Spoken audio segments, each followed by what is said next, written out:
देवरानी जिठानी। एक दिन शिवानी और प्रज्ञा रसोई में खाना बना रही होती हैं। तभी प्रज्ञा को रसोई में एक चूहा दिखता है और वो जोर से चिल्ला पड़ती है, दीदी वो देखो चूहा।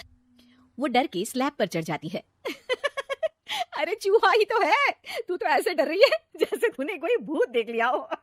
कितनी डरपोक है तू भी ना प्रज्ञा। आप ज्यादा हंसो मत दीदी, हर इंसान को किसी ना किसी चीज से डर लगता है। लगता होगा, पर मुझे तो किसी चीज से डर नहीं लगता। मैं तो बहुत बहादुर हूँ, पर तू हद कर दी भाई, एक चूहे से डर गई है। एक दिन प्रज्ञा अपने कमरे से बाहर निकल रही होती है और तभी शिवानी उसे पीछे से आकर डरा देती है। प्रज्ञा एकदम से उछल पड़ती है। दीदी ऐसे भी कोई मजाक करता है क्या?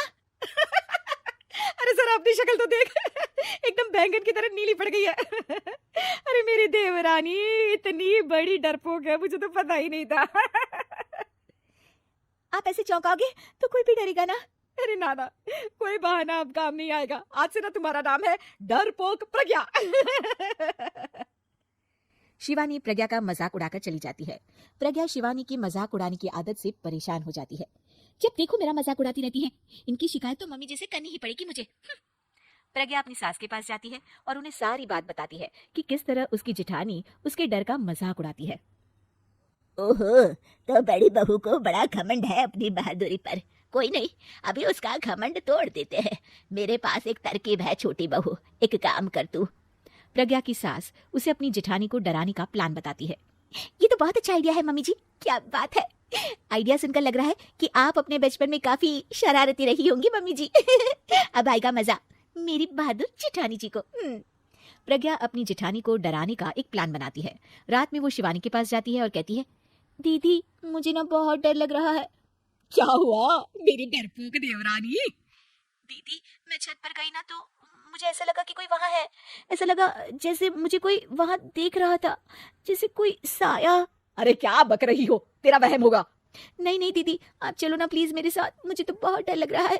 मेरी एक साड़ी सूख रही थी, वही लानी है। प्लीज आप चलिए ना ऊपर मेरे साथ। ओफो चल। प्रज्ञा शिवानी को बहाने से छत पर ले जाती है और वो उसके पीछे चल रही होती है। ले आ गए हम छत पर, कहाँ है भूत, दिखा, कहीं तो है नहीं। तभी प्रज्ञा चुपके से सीढ़ियों पर छुप जाती है और शिवानी छत पर अकेली रह जाती है। अरे प्रज्ञा कहाँ चली गई? प्रज्ञा एकदम से सीढ़ियों का दरवाजा बंद कर देती है। अब शिवानी को डर लगने लगता है। मैं नीचे चली जाती हूँ। लगता है प्रज्ञा भी नीचे ही चली गई है। तभी उसके सामने एक खुले बाल सफेद साड़ी में औरत खड़ी होती है। शिवानी उस औरत को देखकर डर जाती है। हाल तू जलाल तू आई बला को टाल तू, हाल तू जलाल तू आई बला को टाल तू।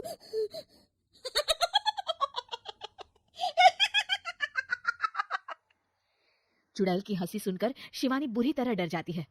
नहीं नहीं मुझे छोड़ दो, भगवान के लिए मुझे छोड़ दो। नहीं नहीं नहीं नहीं नहीं नहीं नहीं, मैं तुझे नहीं छोड़ूंगी, मैं तेरा खून पी जाऊंगी। तभी चुड़ैल की हंसी उसकी सास की हंसी में बदल जाती है। मम्मी जी, ये तो मम्मी जी की आवाज है। शिवानी आंख खोलती है तो सामने उसकी सास चुड़ैल का मेकअप करके खड़ी होती है और प्रज्ञा और उसकी सास जोर जोर से हंस रहे होते हैं। क्यों मेरी बहादुर जेठानी जी, आप तो कहती थी कि आप किसी से नहीं डरती। ये तुमने अच्छा नहीं किया प्रज्ञा। और सासू माँ, आप ही इसके साथ मिलकर। और नहीं तो क्या बहू, तुम अब मेरी छोटी बहू का ऐसे मजाक बनाओगी तो मुझे तो चुड़ैल बनना ही पड़ेगा ना। प्रज्ञा और उसकी सास और जोर जोर से हंसने लगते हैं और शिवानी गुस्से में नीचे चली जाती है।